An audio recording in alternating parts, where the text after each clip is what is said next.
खबरों में बने रहने के लिए बेल आइकन दबाइए और हाँ, फर्स्ट इंडिया को सब्सक्राइब जरूर। नमस्कार, आप देख रहे हैं राजस्थान 10 बजे और आपके साथ में विजेंद्र सोलंकी। संभागवार बड़ी खबरों का सिलसिला शुरू करते हैं और सबसे पहले बात करते हैं जयपुर संभाग की। यहाँ की बड़ी खबर बता रही हमारी सहयोगी आयुषी विजयवर्गीय।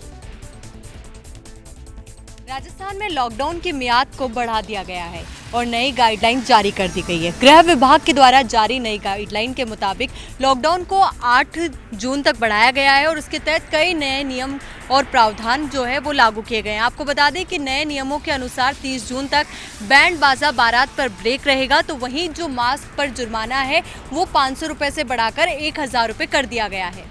गहलोत सरकार ने श्रमिकों का पलायन रोकने के लिए भी बड़ा फैसला लिया है। उद्योग और निर्माण इकाइयों में काम करने की अनुमति होगी, लेकिन निर्माण सामग्री संबंधी दुकानें नहीं खुलेंगी। इसके लिए ऑनलाइन बुकिंग करनी होगी और निर्माण सामग्री की होम डिलीवरी होगी। किराना, खाद, बीज, कृषि उपकरण की दुकानों के लिए समय तय किया गया है। मंगलवार से शुक्रवार सुबह 6 से 11 बजे तक दुकानें खुलेंगी। राशन की दुकानें सुबह 10 बजे से शाम 4 बजे तक खुलेंगी। मेडिकल शॉप 24 घंटे खुली रहेंगी। प्रोसेस्ड फूड की होम डिलीवरी रात 9 बजे तक हो सकेगी।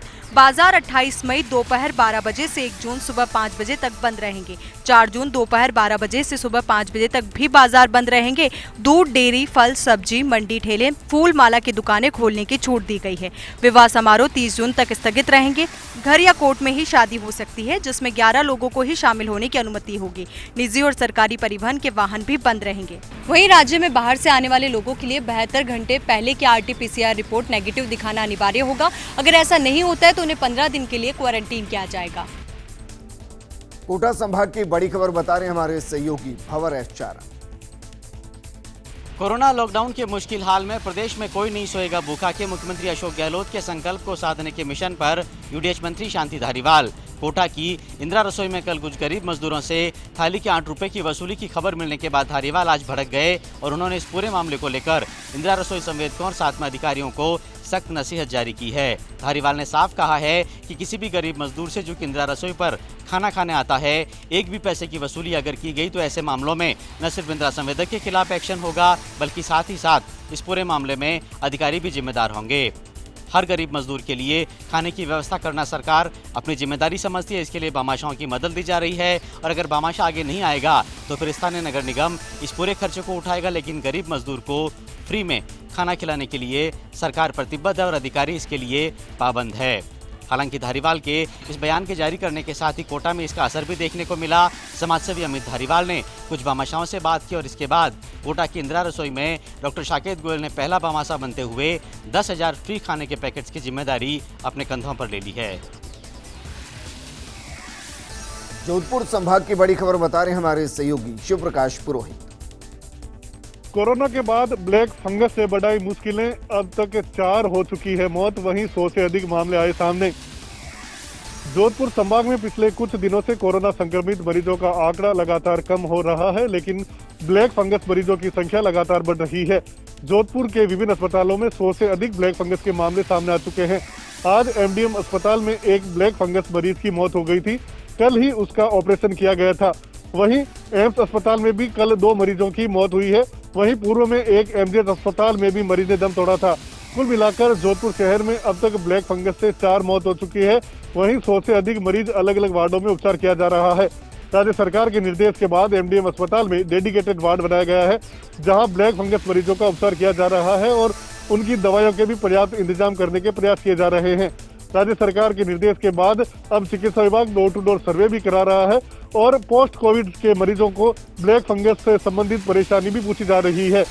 लगातार बढ़ते फंगस को रोकने को लेकर चिकित्सा विभाग, जिला प्रशासन एहतियात बरत रहा है। वहीं कोविड से रिकवर होने वाले मरीजों को भी अपील की गई है, यदि उन्हें कोई भी ब्लैक फंगस से संबंधित लक्षण दिखे तो तुरंत चिकित्सक से संपर्क करें। बीकानेर संभाग की बड़ी खबर बता रहे हैं हमारे सहयोगी लक्ष्मण राघव। कोविड की चुनौती के बीच इन दिनों मंत्री हैं बीकानेर दौरे पर। केंद्रीय मंत्री अर्जुन मेघवाल और ऊर्जा मंत्री डॉक्टर BD कल्ला में चला आरोप प्रत्यारोप का दौर भी, तो वहीं मंत्री भंवर सिंह भाटी रहे कोलायत विधानसभा क्षेत्र के दौरे पर।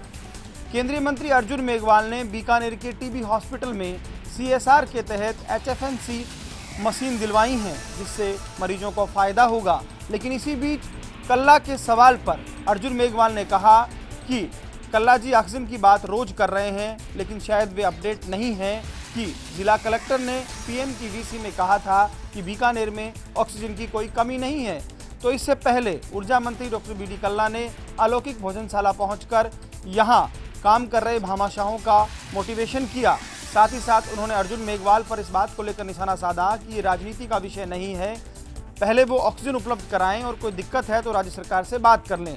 यानी साफ है, दोनों नेता भले ये कहते रहे हैं कि राजनीति नहीं होनी चाहिए, लेकिन मौका मिलते ही कोई भी नेता कोविड पर भी राजनीति से बाज नहीं आ रहा है। तो दूसरी तरफ भंवर सिंह भाटी ने अपने विधानसभा क्षेत्र के करीब 1 दर्जन गांवों का दौरा किया, लोगों को कोविड को लेकर सावचेत किया, साथ ही साथ जो ग्राम स्तर की इकाई हैं उनके प्रतिनिधियों से संवाद भी किया। भंवर सिंह भाटी ने कहा कि ये वक्त समझदारी बरतने का है, सावधानी बरतने का है। उदयपुर संभाग की बड़ी खबर बता रहे हैं हमारे सहयोगी अनुपम दीक्षित। यूं तो बांसवाड़ा में कई इंदिरा रसोई संचालित हैं, पुराना बस स्टैंड हो, अस्पताल हो या फिर नया बस स्टैंड। नए बस स्टैंड के पास में जो रसोई संचालित होती है उस पर काफ़ी संख्या में ऐसे लोग आते थे जिनको वास्तव में खाने की ज़रूरत थी, और कई तो अब लॉकडाउन में ऐसे थे जो 8 रुपये भी चुकाने में असमर्थ थे। पर अब जब उन्हें फ्री में खाना मिलने लगा है तो वे दोनों समय भोजन करने आ रहे हैं, और क्योंकि सरकार का निर्देश भी है कि कोई भूखा न सोए। यह पूरी की पूरी कहानी यानी पूरी बात बांसवाड़ा में पूरी तरह चरितार्थ हो रही है। आज हमने देखा कि कैसे एक के बाद एक लोग खाना खाने के लिए आ रहे हैं, और इंदिरा रसोई में भी सोशल डिस्टेंसिंग की पूरी पालना की जा रही है। इसको लेकर के जब हम संचालकों से बात की तो उन्होंने बताया कि 100 से 120 लोग लगभग आज पहले दिन मुफ्त में यानी फ्री में खाना खाने के लिए आए हैं। उन्होंने बताया कि आने वाले दिनों में यह संख्या और बढ़ेगी, तो निश्चित मानकर चलिए कि गरीब और जरूरतमंद लोगों को इसका सीधा सीधा लाभ मिल रहा है। वर्तमान कांग्रेस सरकार की ओर से इस समय जो भी निर्णय लिए जा रहे हैं वे बहुत दूरदर्शी और दूरगामी हैं। ऐसा ही एक निर्णय इंदिरा रसोई को लेकर लिया गया जिसमें फ्री में भोजन कराया जाने लगा है, जो कि पहले 8 रुपये लिए जाते थे। इसका असर आज बांसवाड़ा में भी देखने को मिला, जहां वेलनेस फाउंडेशन के द्वारा संचालित इंदिरा रसोई में हमने करीब 100 लोगों को आज खाना खाते हुए देखा है, जिनसे कोई राशि नहीं ली गई। अजमेर संभाग की बड़ी खबर बता रहे हैं हमारे सहयोगी नवीन जोशी। भीलवाड़ा पुलिस को रविवार को एक बड़ी सफलता हासिल हुई। करीब 3 माह पूर्व मंगरोप थाना क्षेत्र के काबरा गांव से एक बुजुर्ग के अपहरण, लूट व हत्या के मामले का पुलिस ने आज राजपास करते हुए मुख्य आरोपी नैना बंजारा को गिरफ्तार किया। करीब 3 माह बाद मिली पुलिस की इस कामयाबी के बाद में पुलिस ने आज राहत की सांस ली है। गौरतलब है कि मंगरोप थाना क्षेत्र के काबरा गांव से मूलचंद कुमावत का 3 माह पूर्व अपहरण हो गया था। 2 युवक उसे अपहरण करके बाइक पर बिठाकर एकांत में ले गए, उसकी हत्या कर दी और उसके पहने हुए गहनों को लूट लिया। भीलवाड़ा के बहुचर्चित ब्लाइंड मुल्ला कुमावत अपहरण, लूट व हत्या के मामले में पुलिस को आज बड़ी कामयाबी मिली। पुलिस ने इस मामले में मुख्य आरोपी नैना बंजारे को गिरफ्तार करने में सफलता हासिल की। मंगरोप थाना क्षेत्र से 3 माह पूर्व एक बुजुर्ग का अपहरण हो गया था। इस मामले का एडिशनल एसपी गजेंद्र सिंह ने आज खुलासा किया। बताया जा रहा है कि 3 माह पूर्व करीब 31 मार्च को मंगरोप थाना क्षेत्र के काबरा गांव से मूलचंद कुमावत का अपहरण हो गया था। अपहरण करने के बाद में 2 बाइक सवार उसे अपनी बाइक पर बिठाकर जंगल में ले गए थे, जहां उसके पहने हुए चांदी व सोने के जो गहने थे वो लूट लिए थे। बाद में उसकी हत्या कर दी थी। इस पूरे मामले में पुलिस को पहला सुराग तब हासिल लगा था जब 25 अप्रैल को भीलवाड़ा जिले के मुख्यालय पर स्थित नेहरू विहार कॉलोनी में एक बुजुर्ग का शव मिला था। पुलिस ने उसकी पहचान मूलचंद कुमावत के रूप में की। बाद में जब इस मामले में पुलिस ने तफ्तीश की तो सामने आया कि गंगरार थाना क्षेत्र के लाल सिंह जी का खेड़ा निवासी नैना बंजारा ने इस पूरी वारदात को अंजाम दिया। बताया जा रहा है कि नैना बंजारा पूर्व में भी कुछ मामलों में वांछित रहा है। एडिशनल एसपी गजेंद्र सिंह जोधा ने आज जब इस मामले का खुलासा किया तो उन्होंने साफ कहा कि इस मामले में केवल नैना बंजारा शामिल नहीं था, उसका चचेरा भाई जो कि सांवरा बंजारा है वो भी इस पूरे मामले में शामिल था और उसकी भी तलाश की जा रही है। नैना बंजारा को गिरफ्तार करके पुलिस पूछताछ कर रही है। भरतपुर संभाग की बड़ी खबर बता रहे हैं हमारे सहयोगी रवि कटारा। भरतपुर में ब्लैक फंगस के मरीजों के लिए आई सुखद खबर। अब भरतपुर संभाग के सबसे बड़े अस्पताल आरबीएम में होगा ब्लैक फंगस का इलाज। चिकित्सा राज्य मंत्री सुभाष गर्ग के प्रयास लाए रंग। राज्य सरकार द्वारा ब्लैक फंगस को महामारी घोषित करने के बाद गाइडलाइन जारी की गई थी। उपचार के लिए मरीजों को कितना पैसा खर्च करना पड़ेगा और किस अस्पताल में मरीज अपना इलाज करवा सकता है, उसको लेकर एक आदेश जारी किया गया था।